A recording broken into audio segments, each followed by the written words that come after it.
All right. Hello, everybody. Welcome back to episode number 97 of Palantir Weekly. I'm your host on 105.1, driving through the highways of Dallas, Texas, with our good friend. I heard that on a song. I was listening to Dawn FM from the weekend. And dude, it's so good. I was like, we're basically a radio show on YouTube. You know, some people are listening. But you have to make it more a radio. Oh yeah, there you go. That's the radio. I mean, this Arnie, is a man. late night for you. All right, let's After hours. Sorry. So here's the line. It's you're tuning into Palantir Weekly. Do your best radio voice. Okay, so I'll go first. Oh. You're tuning in to Palantir Weekly. All right, Arnie. Welcome to Palantir Weekly. Here we are for another great episode. Almost the 10th, but not there yet. Okay, Matt. Welcome back, everybody, to Palantir Weekly. There we go. Here we go. And ladies and gentlemen, this is episode number 97. We've got the man, the myth, the legend, the OG in the chat, even though he said I failed with my radio voice. CodeStrap is here. And CodeStrap, it's ironic you're here because you were my first topic today. Okay. When I was planning out my topics, I was like, you know what? I need something to talk about. And Palantir is one of those companies that gives you endless things to talk about. And CodeStrap made some news this week with a little tweet he had that I know all of us saw. And that's going to actually be the first topic of the day. It's the subject of this entire podcast. Hot code. It's about the growth of AIP. So let me share this tweet right here. This is what CodeStrap said this week that really just, it got people very, very excited. Here's what he says verbatim. I'm calling AIP bootcamps Palantir's Tesla moment. He knew what he was doing using that T word there, okay? Preach. Finally, people can test drive, I love the metaphor right there, this platform and walk away with a paradigm shift in the way they think about software. They are spreading like wildfire. Go on, Kang. Okay, now a couple of things, and then I'm going to head it off to you, Matt, to start off, and then Arnie. Number one, when CodeStrap says anything about Palantir, everyone needs to just shut up and listen. This is a guy who's plugged into the company. He works with a consulting firm. This is all public knowledge with PwC. He helps clients institute Palantir Foundry, specifically AIP. So he understands what Palantir is doing with AIP better than all of us. And in particular, this bootcamps thing that they introduced at the latest AIP Con, it was a unique go-to-market strategy. I think a lot of us were bullish because it wasn't this kind of like, they'll come to us. It's like, no, we'll come to you. We'll take your real data. We'll give you a real proof of concept, right? Like a real working product. Via AIP. And then in 2 to 3 days, you can decide if you think it's worth it. And what it seems like is a lot of people are signing up to this because they see it's worth it. They want to get access to it.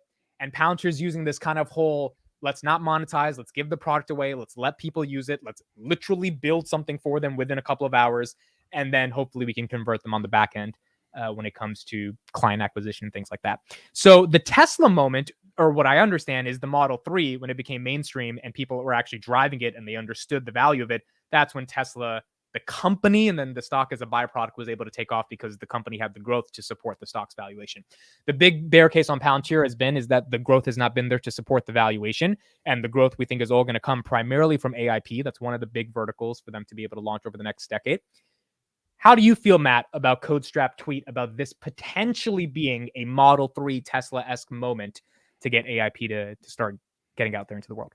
I can understand it. I think, when Palantir enters your organization with all their forward development engineers, this is after probably month-long conversations with CTOs and other people that are executives within the organization, CFOs, having to approve this large spend, right?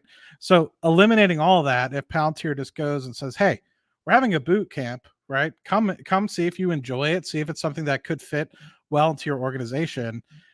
It eliminates and gets you to that point where you're sitting in the hot seat and Palantir's giving you the keys to say, what do you want to build? And then they can ask you things. One, I think it's brilliant for two reasons for these boot camps.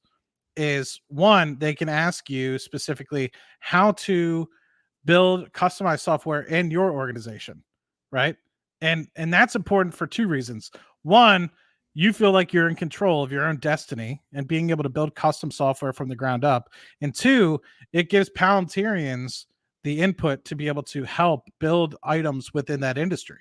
So if you think about all the different presentations that we've had at AIPCon, now think about the smart roads technology and the water infrastructure technology at Jacobs. It's like, now when they go to the next company, they could say, well, this is what we've seen. How are you dealing with problems differently?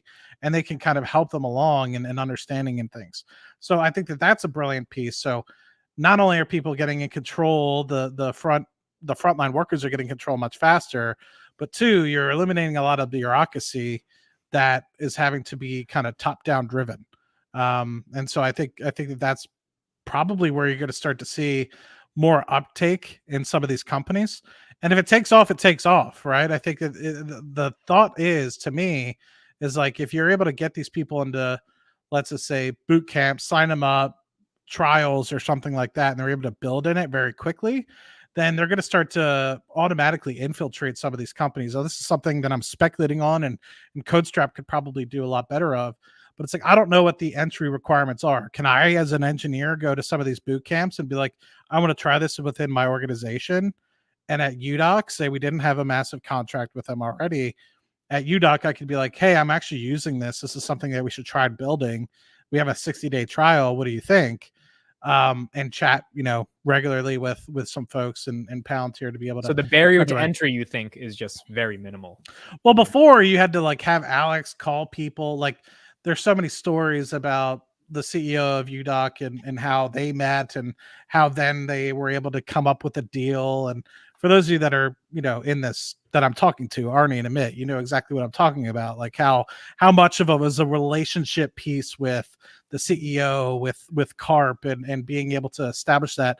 And then it was employees, right? Now you're going from what I think a lot of people are talking about, which I think Chris, Sachin, several people have always talked about, get the employees buzzing about it. Get the employees the one pushing for this in the organization. So it eliminates that layer in between, and it'll allow it to catch up like wildfire rather than being at top driven. And if it's all free, right, to get in the door, low trial, low barrier to entry, then that's going to be even better rather than people having to be sold something, right? Just some thoughts. I'm sure that CodeStrap would have a lot better of a polish to be able to put on that, but that's just my speculation and my interpretation. I agree. Now, Arnie, before you go, let me actually share this one thread. I don't think this is the same thing you were going to share. Let me read through it, and then I'll give you the floor, because I think this will answer Lunar's question in the chat about fake ontology, and it's a really good insight from a Palantir employee. So this is a Palantir employee. I'm going to put this in the chat. I think everyone should definitely follow this guy on Twitter. Pretty smart guy. And here's what he said about AIP bootcamps. Earlier this summer, Palantir hosted our first ever AIP bootcamp in Chicago. This was the first of an event from zero to an LLM enterprise use case in a matter of days. We've begun and plan to continue replicating this event across the globe. So it seems like the employees of Palantir are embedded in this go-to-market strategy as well. And he's not even on the sales team. He's an engineer. Number one, he says LLMs are powerful, but they are terrible at certain things like math. For you to be successful in scoping a use case, you have to first make sure that you're going after an LLM-shaped problem. There is a nuance here, but it's crucial to not waste time going down a dead end. Basically, if your organization doesn't need it, there's no point to come to these bootcamps. With LLMs being in hype, it's easy for users to subconsciously try to shove generative AI into every solution. This is dangerous. A lot of the most useful problems remain statistically driven and algorithmic. They were just getting ignored before the ChatGPT hype. He then says, for LLMs to be useful, they need to be anchored to a body of knowledge that contains as much info about your business as possible, which is obviously the ontology. After working on AIP, my conviction in the ontology being the most important core data asset has 10x. This is an engineer at the company saying this. He then talks about AIP Logic, which is one of their products. And then he says, you need to be able to rapidly ingest tons of sparse data, build pipelines, organize all that data, et cetera, before you get into LLMs. Luckily, Palantir has been working on this problem for decades. Here's a picture of him actually presenting this to one of the clients Palantir put out a video with the other day. And from what I understand in the thread, this is like actual data the company brings to the bootcamp. Palantir works with it. It's not like a ton of data, just a little bit of it, and builds them a working model of that. So given that, Arnie, what is your reaction to what CodeStrap said and what we're seeing with bootcamps? Well, I think what we are seeing is really the right move at the right time that they eventually were preparing to drop. When you want to launch something like this, I think the best moment is not when everyone is super scared. When everyone is super scared, you need to be ready. But as soon as things start to recover, then you are there surfing the entire recovery. And that's basically what we have been seeing. This is the chart of the CEO confidence from in the last years. And we can see that after the pandemic, the CEO confidence skyrocketed to the moon. And that was the moment where CEOs were willing to spend on basically whatever project they could. The interest rates were low, the confidence was high. So I have a project, okay, let's spend. Another project, okay, let's spend. And then rates started rising, confidence started lowering, fear of recession triggered in, and CEO confidence basically went to the floor. But things started changing since the beginning of the year and gradually improving. And here we are at an average point. And why this is important? Because this CEO confidence is basically the biggest wall that so far we had with Palantir. And the conditions are getting better. We can say they are exceptional, but the fact that Palantir connects directly with CEOs, CFOs, I think is really important, because if they're seeing a confidence increasing and they don't see this huge commitment to actually, okay, let's test, that can be extremely valuable for them to go home and say, you know what, we don't have, you are not taking the risk to make something work because we know that works. And I loved this comment from last week from Cam Hardway, Palantir employee. I don't remember if sales or engineer, but it doesn't matter. He said, I had the Jacobs team, including CFO and SVP, so I guess a senior vice president, at AIP bootcamp on Wednesday. 3 use cases came of it. So basically, three solutions from one bootcamp. Teams sprinted and built yesterday. Demoed presented workflow this morning.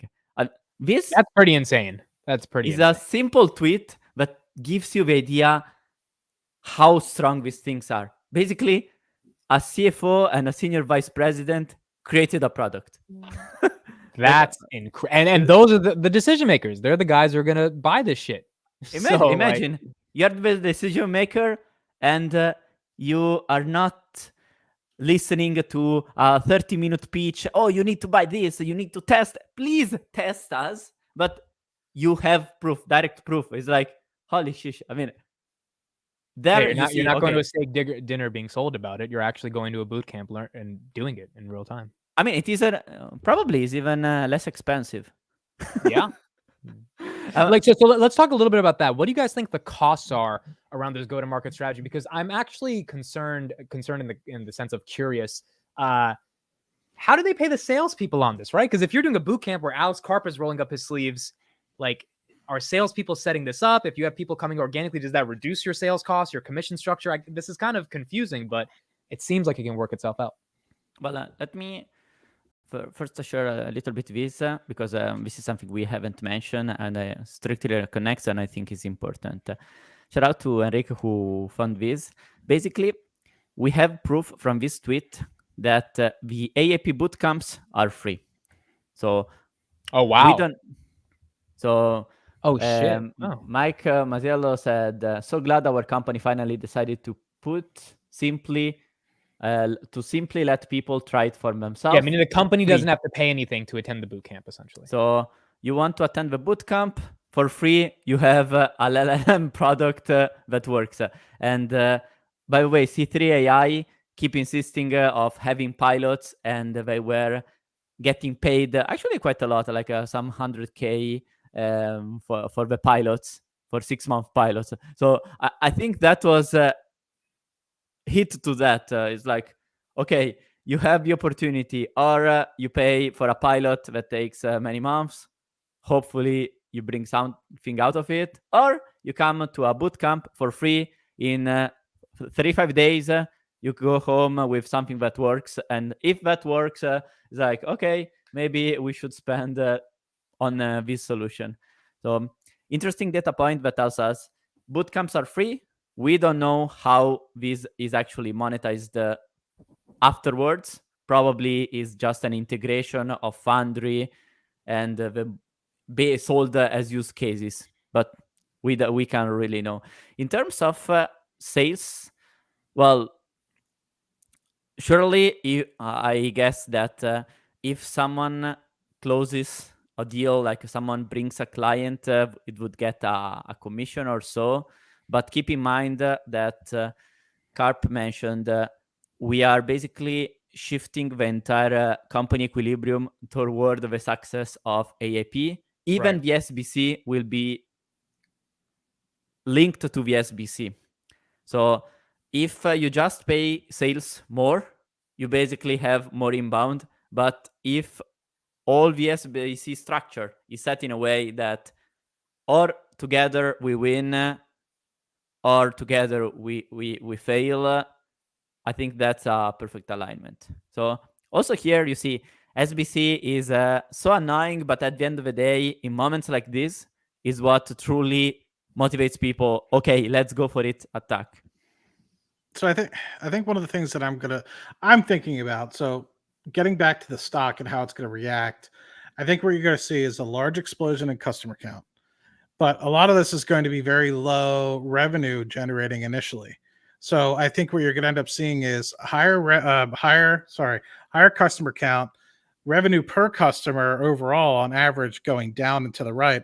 But I think that you're going to see net dollar retention starting to increase Right. because you're going to get so many people in at so low cost that I think that the model will go from, instead of an entire organization being switched over, it'll be like almost like it tries to infiltrate your organization and grow like a weed, to the Right. point where you start with a few engineers or maybe 5 or 10 engineers and it slowly grows. Versus when we had it going through in UDoc, it was this big, multi-$100 million, billion-dollar transaction to be able to work with Palantir, and it was very top-down driven, and we had to figure out a way to incorporate it, and all the engineers were sitting there in all the regions across the globe trying to understand how to implement this thing.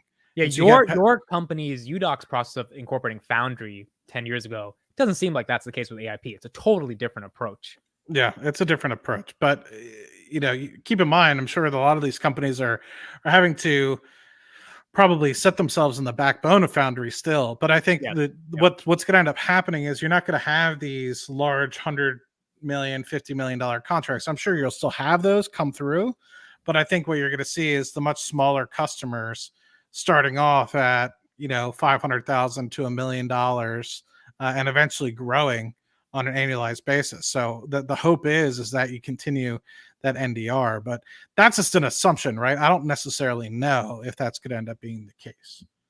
Let's say you are a Wall Street analyst or a Wall Street portfolio manager. Would you be excited about this strategy, or you would be, oh, where's the revenue? I Well, want this is the a good cash flow question now. because we got a downgrade this week, right? Arnie, can you No, talk I'm about that? actually searching that tweet because we got a downgrade from William Blair, who is an Who's analyst, that? Louis De Palma. Louis De Palma. This guy, I was going to say something else. This guy's interesting. Right before earnings, he's the one who said he put out the SPAC argument that we're going to recognize or pull forward revenue from SPACs, and that's how he basically said Palantir is going to do way more revenue than what they said for guidance because they're going to pull forward bankruptcies from SPAC as like revenue. And so he had 551 top line, and Palantir themselves said we're only doing 533. So it was kind of weird, the timing. It's like he was trying to raise expectations before Q2 to get the stock to fall if they missed. But Palantir never said they were going to do 550. Now they're saying they're going to do 555 in this quarter. So Louis De Palma has been a very interesting character No, in this Palantir world. But he's from William Blair, and he said the stock. Let me try to find it as well. He said it's grossly overvalued. And he issued a downgrade on them as well. So I guess I'll try to pull it up in a second. Going to your question, Arnie, what do fund managers think of this strategy? I don't know, because there's not going to be any revenue from it. This is the topic I was going to bring up as well. If there's no revenue from it, if Palantir doesn't end the year at 20%, right, still 13% year-over-year growth, this may still be an opportunity where the stock is hammered, even if we are bullish on the go-to-market. Well, frankly, as I mentioned some weeks ago, that would be my perfect dream case. Having proof that the customer skyrockets, Wall Street saying, these things, I want revenue now. I mean, in these cases, you truly see who wants to make a quick buck or who is so confident in the story, in the company, that can actually be patient. From my perspective, I can be patient for months, even quarters, if I have a certainty, okay, I'm doing the right thing, the direction is right. But when you're short-term thinker, or you're right in the first week, or you get mad. What's interesting right now is that we are in one of those rare moments where Palantir price is basically matching the analyst average target price. What's peculiar of Palantir is that rather than having like typically in a normal stock, established stock, you have the average target price and the actual price that is, let's say, 10-15% above, lower the average target price. If basically you can make a 10-15% more than the market, then that is already, crazy performance. And what's peculiar of Palantir is that contemporaneously we have analysts keep saying is worth below $10, and then we have other analysts saying this company is worth $25. So there's a huge discrepancy. But the overall balance right now is mixed, and the stock basically matches the. So you think fund managers are not going to care about this go-to-market at the end of the day? I think we will see basically the analysts that have shown that they understand Palantir, like Mariana, like Wedbush. They maybe even be overconfident in the case of Danives, but they see a very strong trend taking in. So remember our chat with Danives. Basically, he doesn't give an S of the next quarter, the next 2 quarters. As long as his direction is right, the story is right, he is fine. Then you have other analysts having a very different approach. It's not different from how actually people invest. You have the value investors that are so focused on the numbers, and the value investors that are more focused on the qualitative aspects of the company, the culture, and like that. I think the good mix is in between. It is important to have the attention to the numbers, but to truly understand the present, you really need to understand all the cultural aspects of a company, the strategy. So if you just look at it always from a purely numerical standpoint, you always arrive late. And I think most analysts, basically what we will see is positive, analysts that understand Palantir becoming more and more bullish, and analysts that dislike Palantir, like the Louis De Palma and Wolf Research, other guys that started the coverage at $23, and 2-3 years later, now they say it is worth $7-8. I mean, I think that is embarrassing. But basically, people who don't really appreciate what Palantir does will be even more negative and will capture the opportunity to bash on the company because, you see, no revenue growth, and that's what they care.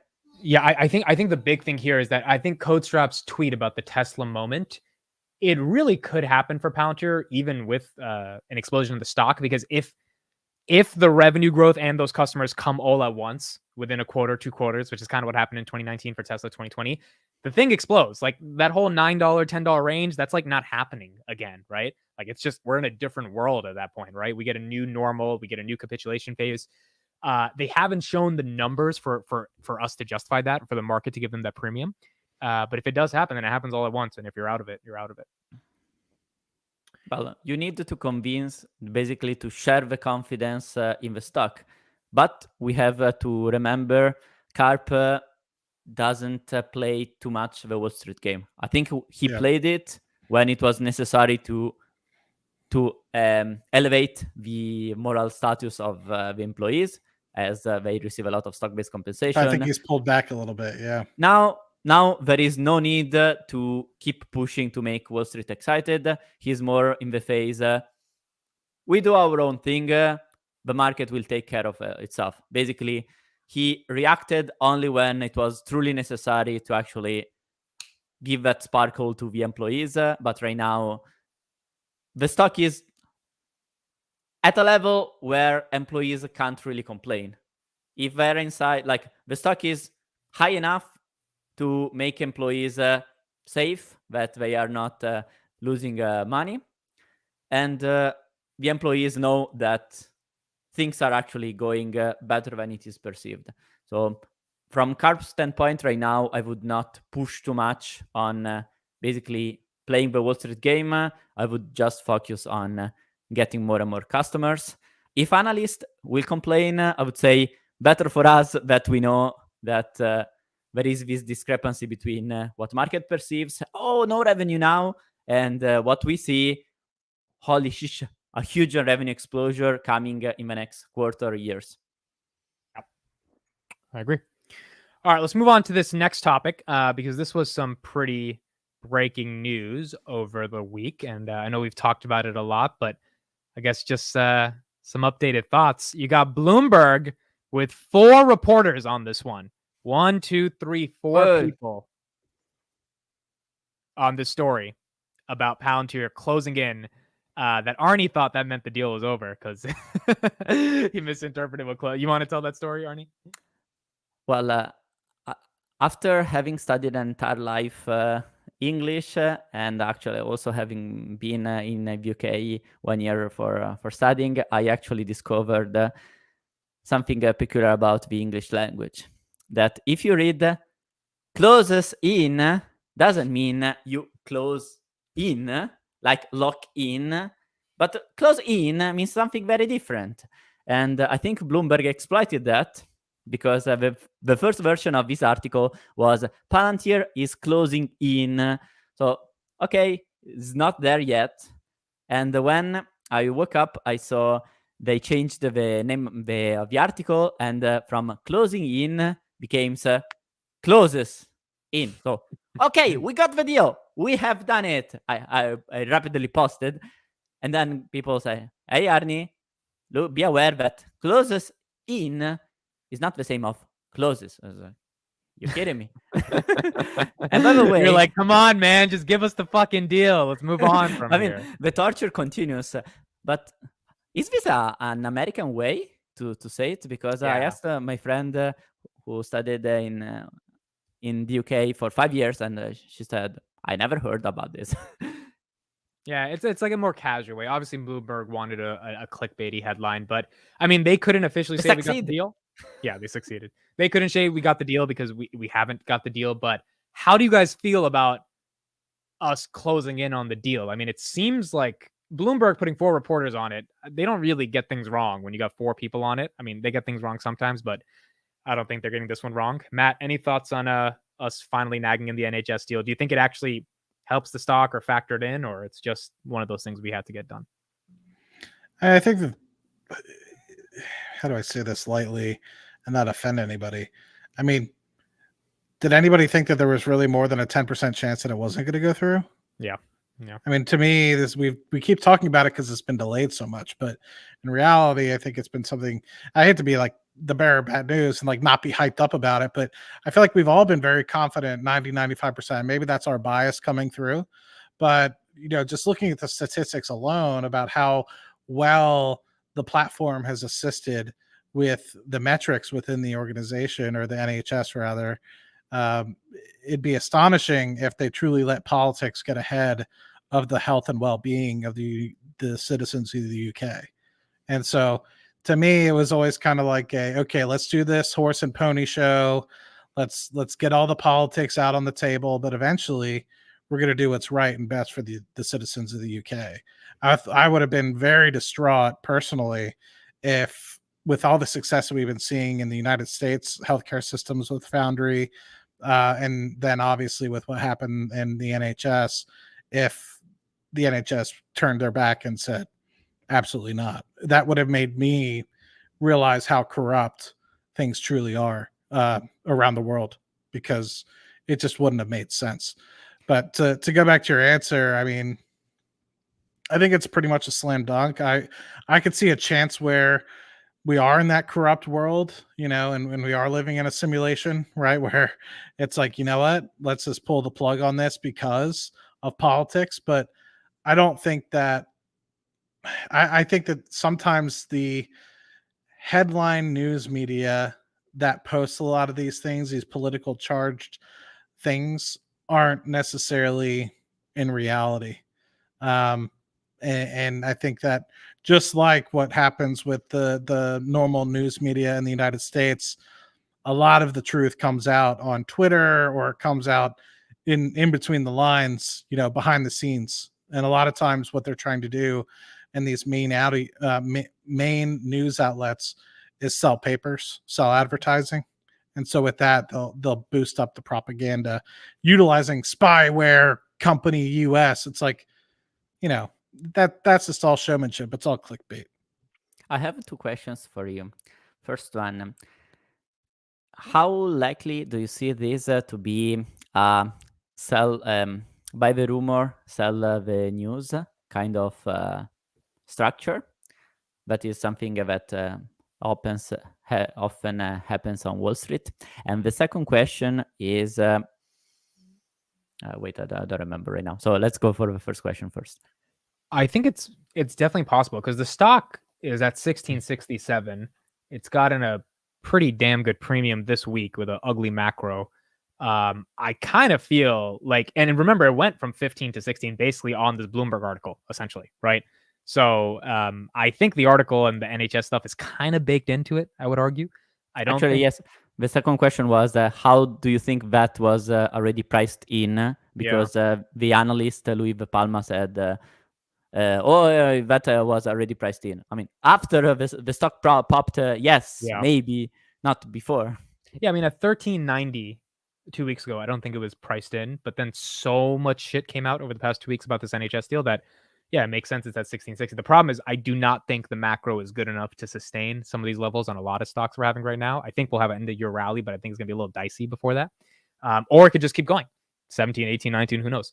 But I do think if they announce the NHS, I don't know if it's a huge bump. I think a lot of people sell on that because if the stock was at 12, this would be different, but stock's at almost 17, Well, things like that needs to be always taken carefully. You know that even if the impact is there, if the stock moves immediately, then there is no real margin left. Like episodes like this, like that, are like Airbnb getting into the S&P 500, getting like a plus 15% boost in a couple of days, and then went back to the original. They gave it Airbnb. Price. Where is it at right now? Airbnb is at 126. It was at 140 after the S&P news. Wow.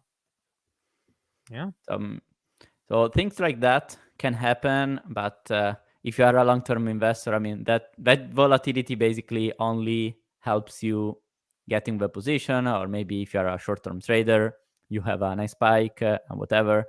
So it depends on the perspective. I would say probably the contract per se was not priced in, but I think what is more important than that, and that is certainly not priced in, are the effects, the secondary effects that this contract can unlock. So the direct contract can have like a direct impact on the revenue growth of, let's say, 5%.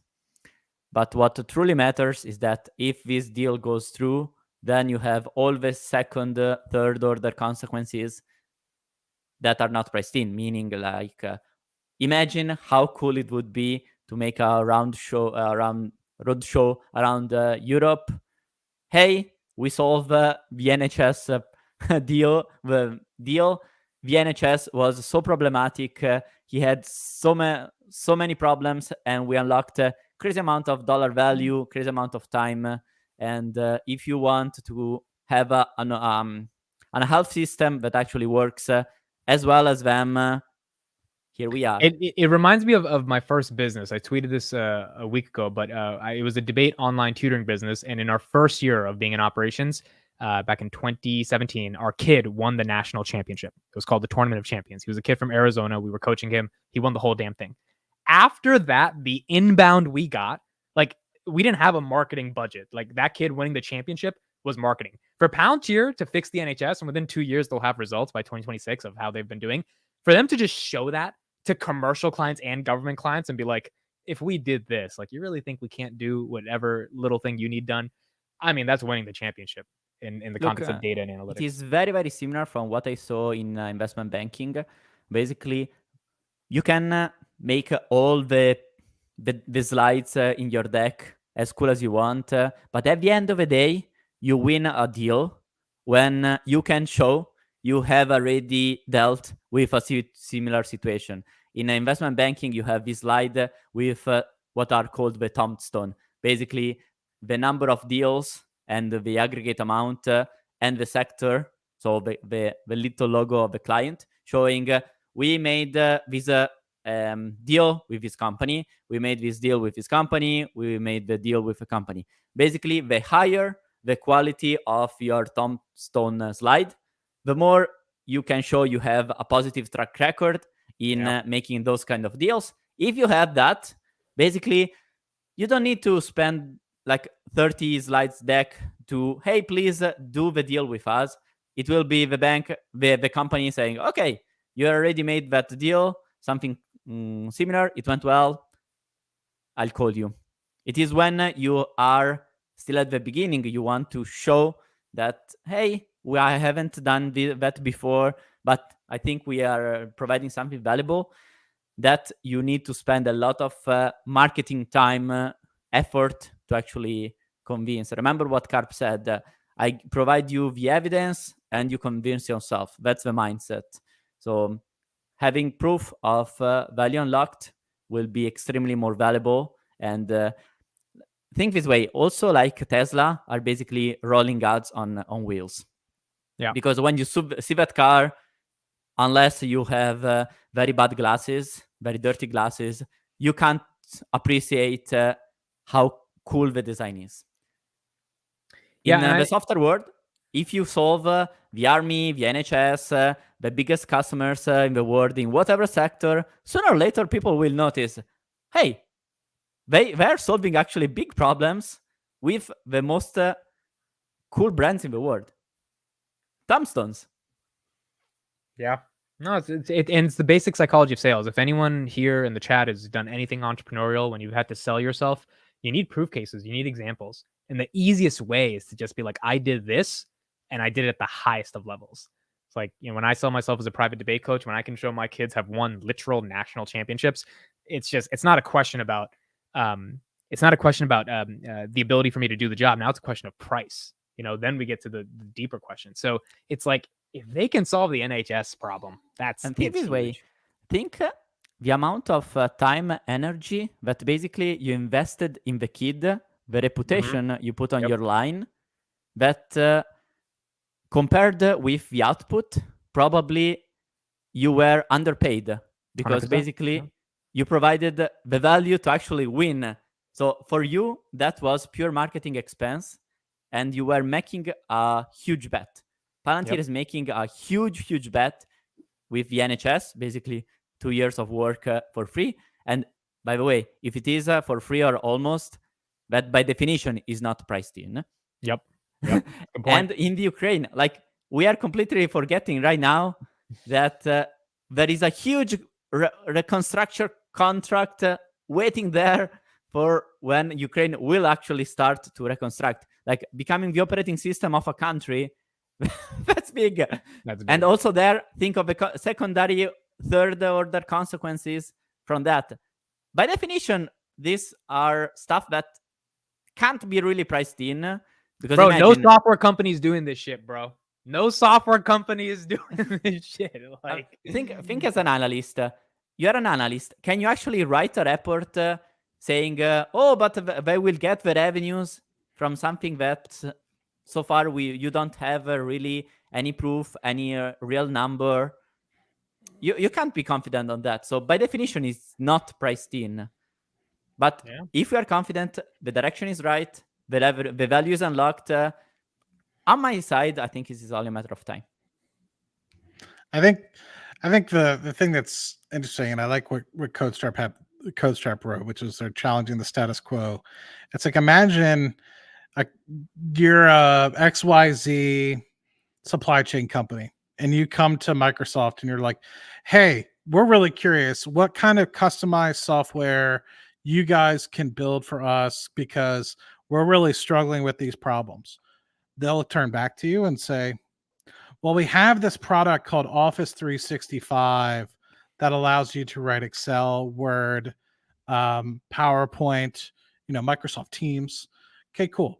Then you go to the next company, Boeing, let's say, and they say, hey, Microsoft, like we're having problems with some of our efficiencies of our plane building. And, we want to make sure that they're the safest, most reliable, and we're experiencing problems. Well, we have this product called Office 365 that is basically right off the shelf, Word, PowerPoint, Excel. What exactly happens when you get involved with something like Palantir? You're basically getting handed a brand new computer that you can build from the ground up, organize your data in a matter of which you think is the most important way to organize it, to understand the relationships between all of your data. What's the parent? What's the son? Where all these are interconnected? And then with that, build your own customizable applications on top of this operating system where all your data is stored. So what does it look like when you access and Boeing comes to Palantir, for example? Palantir is going to ask you, oh, what are your problems? Okay, well, let's get all your data streams into this one backbone of a system, right? Which might look like Excel, or it might have some sort of storage kind of look like a Fusion workbook or what have you. But at the end of the day, you're able to utilize notebooks to be able to create certain applications within that helps become a generative engine, create customizable user interfaces to be able to direct, like all those things that you saw on AIPCon are built off of Foundry or Gotham. And it's like, that's all customized, built. You can't, do you think that Microsoft Office 365 is going to be able to show you what they did with Avia in Virginia road system to be able to understand and track, the operator through the entirety of the smart road system, and then automatically send you a text message to say, hey, this 2 miles of road system to every consumer that has the application on their phone, that mile 364 on highway I-35 is messed up. Avoid it if you can, because you'll be slowed down. Do you think Microsoft Office 365 does that? And the answer is fucking no. Yeah. So to be able to talk again about how you can price something like this from day one, or how you can basically get it something right off the shelf. It's like, that's cool. I'm not saying Office 365 products aren't useful. I use Excel, Word, PowerPoint every day. In fact, I can sometimes consider myself a PowerPoint engineer because sometimes that's all I do. But at the end of the day, like if I need actual data and use of data to be able to quantify it, used, and actually, pull something up that matters, I'm going to Palantir. Matt, what's this well producing today? Pulling up Palantir. I'm not going to pull up Excel, Word, or PowerPoint. It's like, how much is this well produced over the last 12 years it's been online? I'm going to Palantir. Is because all my data is stored and organized. There? What's that? Is because you know that the data is there, or it is a more a reliability thing that that the data you say is actually the correct one? Have you ever tried storing long lists of data within Excel, or streaming data to Excel, or anything like that, or no? Well, for price charts, they start becoming really a mess in Excel. Yeah, and how clunky is it? Does it crash on you all the time? Do you get reference errors? Yeah. And then let me ask another question. Would you be able to automatically have whatever sort of price thing that you create within Excel automatically print itself on an automatic, consistently streaming sort of basis to Microsoft PowerPoint? Well, you can set it in a way that PowerPoint is linked to Excel, so that when you update the Excel, also the PowerPoint does it. But I would say I would not rely on it for very precise things, because sometimes, even if visually you can't really be sure, it gets really clunky. And I would agree, Excel is good until you need to do very basic stuff. But when you start having like too many charts, already I see that with my Palantir Excel, that I have a lot of charts, it gets crashed many times. And that is already a simple thing. I remember when I was an analyst, having to deal with Bloomberg real-time data, like the number of times it crashes is just insane. And that is from Bloomberg, where basically what you stream is give me the real-time data of this spread. Yeah. So I think the thing is like you have this ability to create these customizable applications, streaming all your data in. It's not going to break. It's going to be something that's quite reliable. Utilizes AWS, Azure, Google Cloud, whatever sort of system that you use, and then now put a Chat GPT like prompt on top of it, where you could literally just, I'm sure some of you guys have, and I'm sure Ahmed has done this plenty of times. Since ChatGPT has been something that's pretty big, you probably live in ChatGPT and don't exit it very often, right? You'll get all your answers through that prompt window. And so when Sean was talking about you don't necessarily need to access Foundry or Gotham when you're using AIP, he meant AIP will access whatever operating system that you are using, whether it's Foundry or Gotham, directly on your behalf. So you don't physically have to click in. Like right now, I'm sure you have Twitter open, you have StreamYard open. Imagine you had an AIP window open and you could say, hey, unmute myself from StreamYard. It'll unmute you. And also in that same prompt window in AIP, you could say, tweet the following, and it'll tweet for you. You're not actively going to StreamYard unmuting yourself. You're not actively going to Twitter to tweet, right? You're just doing it from that AIP chat box. And you have the ability and application set up and the prompt set up on behind the scenes to be able to do something like that. That's what they mean about being able to access Foundry or not have to access Foundry. You physically are not there. AIP is connecting it on your behalf. And so then you start to relate it back to what other products like that are on the market. And to me, I don't really see many. Like, I don't think that you could ask Chat GPT to open up Word and be able to do X, Y, and Z for you, or PowerPoint, or what have you. It might create something for you, which then you can copy and paste, but it's not going to be connected into your enterprise data. It's not going to be connected into the applications for your private enterprise. And that's something that I think is taking things to the next level when it comes to Palantir, right?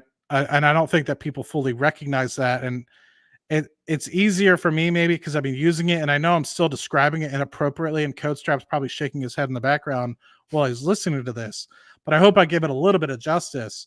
And it's like for those people that haven't really seen some of the demonstrations on the YouTube channel for Palantir, I just recommend just taking 5-10 minutes. And it might take a few times watching it through, but it's like those people, generally speaking, won't access Foundry. And if they do, they'll be doing it in demonstration purposes, not necessarily because they need to. Because if everything's set up appropriately, it'll basically pull a little window into the AIP sort of chat box, just like you would for ChatGPT, and it'll have like the little window of whatever application and Foundry that you're accessing, and you can continue about your day, right? Make the decision, yes, no, what have you, whatever you need to do. Yeah. So fair. A simple observation that I would like to bring light on. Years ago, Palantir started pitching the idea of we will become the operating system of the modern enterprise, of basically any industry. And back then, seemed like, okay, everybody wants to do that. Are you actually doing that? And it's so great, from my point of view, to see that gradually we are effectively producing software that is tailored. So typically, when we think of Foundry, we think of one product like Salesforce, and that's it. But that is an horizontal software. What is truly amazing of Palantir is that is both an horizontal software that shares the same core engine, but it is very vertical, actually. For instance, Palantir Foundry for Rail, cut costs and increase revenues. And that has been developed with CSX, which you can confirm is huge, and CN, which is a Union Pacific and other railroads. So this is tailored to operate these kind of companies, and how strong it is when you can show, okay, with Foundry, they consolidate part details from various financial operation systems, automatically identify the warranty opportunities, streamline the claims process. This resulted in 20 million per year recovered through claims and 13% reduction in actual locomotive material spend. But something that is tailored to the industry. So that is powered by a core engine, but every vertical has its own solution that speaks to that kind of problem. Then again, we saw last week Jacobs basically expanding the partnership, and we started from Aqua DNA. That was basically the first products that we saw also at the presentations, and now boom, boom, boom, boom, they have also this other product: Replica, the Dragonfly, Flood Modeler, Argon, Intelligent OEM. And again, last week, this was shared by Lord Grimm. First customer intelligence operating system for banking. Like, they are literally creating software in a way that, okay, banking. What, like, imagine you have a PowerPoint right now. Sorry for bad example, but what came to my mind. Imagine you are a bank, and you need to assess what is the entire software stack that you truly need to operate a bank. And gradually, Palantir, what is doing is using that core engine of Foundry to build applications on top of it, customize it to the sector, and gradually substitute all the crap software companies that provide each singular software solution for that industry. That is not powerful, very, very powerful. And that is exactly what was shared in the Forrester report months ago, where they said, okay, you start small, but the more you use Palantir Foundry, the more you realize that what you were paying previously for that specific use case, you can actually build on top of Foundry. And now with AIP, you can actually build on top of it faster. Yeah. No, this is super exciting. And again, that's why I was thinking about this the other day. That's why they also have a shit ton of patents. Like, they have so many patents that we don't even understand why they have all those patents for. And a lot of it is for projects like that, to be able to build those larger operating systems. All right. I think that is it for us this week. Very, very exciting week. Obviously, stock did pretty well, and we'll see where it holds up from there. NHS news hopefully coming in within the next 2 weeks from the actual NHS themselves. And then you got AIP from the man himself, CodeStrap, saying it's spreading like wildfire. He says, one thing I have been thinking about a lot, how we underappreciate Sham as a CTO. He has laid out a vision for the next 5 years. I agree. I think we talked about this last week on his appearance with the Kathy Wood podcast. Just absolutely phenomenal job explaining the whole scholastic, I'm probably saying it wrong, genie and algorithms and art. And Kathy was asking some deep questions, and he was able to articulate it really well. It seems like we have a roadmap for the next 5 years in terms of tech, and now we just got to execute on the business side. Well, I'm just waiting for what happens after AIP. Yeah, that is true. We don't even know what happens then. I think Shyam was quite of robotic and not really likable to to understand, because it was like he was speaking his own language. Maybe even engineers were really struggling to follow, but the way he communicates now is not only very confident, but I found him very, very, very clear. Yeah. Carp is always Carp.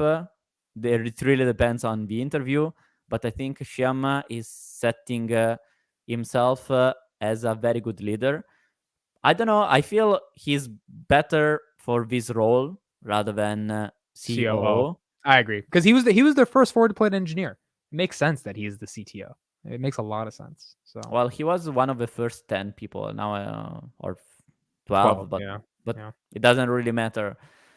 I mean, probably he will be like or maybe, well, we haven't speculated about that, but maybe making the transition from a CEO, CTO is like preparing Xiam for a future of CEO one day. Yeah, I agree. Because typically you in these companies you have the founder that is truly visionary, and once the company achieves the mission, it's like, okay, now this thing goes even without me. Then you need a more operator, more that optimizes everything. Yeah, I would imagine Sean would be up next for that role, and Karp would be 60 in the next 6 years. So I think when he's 60, 65-ish, I mean, Slootman's still 65, so maybe Karp, knowing Karp, I think he would want to run it forever, but at one point he'll probably want to step down. And I would also say 65, 70, and then Xiam on the way. But I have to say, frankly, if we were speaking about Xiam becoming CEO last year, I would have been like, But now, I would say, maybe early right now, because we still need that vision, that sprint. This is not the time to optimize. This is the moment to inspire and act. But now I'm starting thinking, okay, I liked Xiam. Now I really like Xiam. Yeah. I think you have to find a natural lull point within a company's rollout to truly understand when the appropriate time is, so that way that individual can put their strategy and everything to work to truly get it approved by the board and their vision. Obviously, you know, you have to think about what Jeff Bezos did with respect to Amazon, right? He wouldn't just leave when AWS was still kind of getting up to speed, right? He waited until AWS was this big monster powerhouse. He had already acquired Whole Foods. And so I wouldn't see, unless, things happen, right? But I wouldn't see a natural point for Karp to step down as CEO until AIP was truly up and running to the point where it is something that is utilized and isn't necessarily in the middle of its S curve. And I could see it when it's kind of starting to hit mainstream and slowly embed itself within a multitude of different organizations.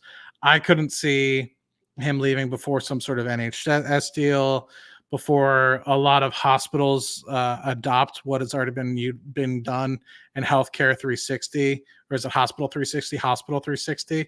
And so I have a firm belief that there's still several years, probably another 4 years of Karp before it's even a question as to who's next. Because I just think that there's so much unfinished business that needs to be done.